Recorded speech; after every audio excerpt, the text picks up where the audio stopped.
Hi, this video is in response to your video, Dr. Gabor Mate, on October 28th.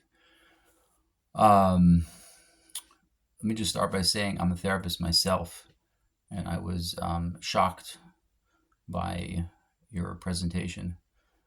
Not just the content, but the timing as well.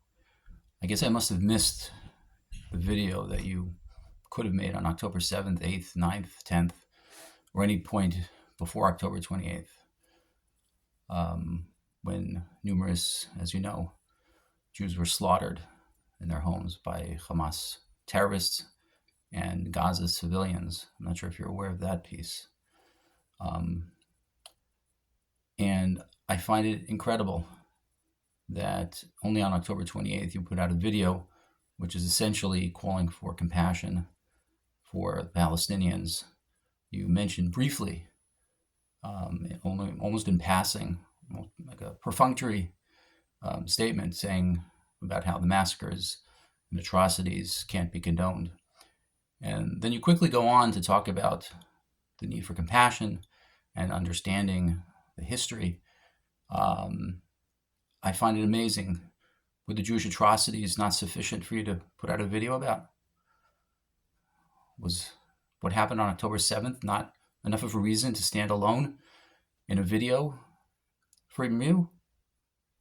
Were those events not worthy of your attention without needing to resort to an explanation of the history and the cycles of violence?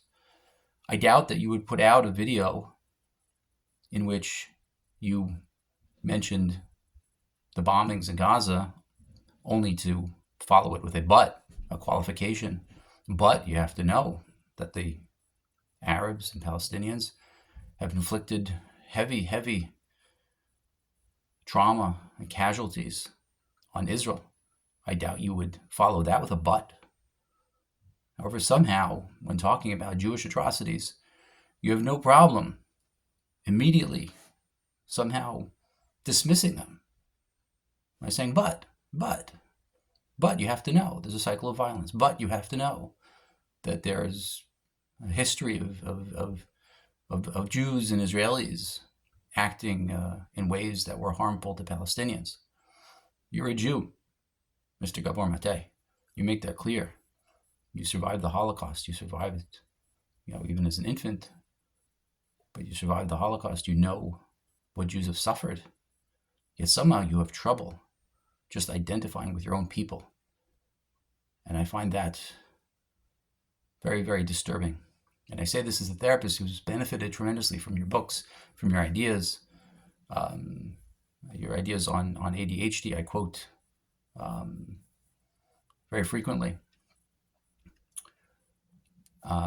This will hopefully be the first of a number of videos in which I will then address some of the mistakes and omissions that you make in your video and your other subsequent videos. And I hope to correct some of these misunderstandings. And I do appreciate where you are coming from and your experiences, and I do not dismiss any of them. However, I believe you are only telling a very small part of the story, and you are skewing it in a way that I have to say has left many Jewish therapists feeling hurt, let down, betrayed. And I'd like to say I look forward, but I hope to, in the future, be speaking a little bit more about some of these other points.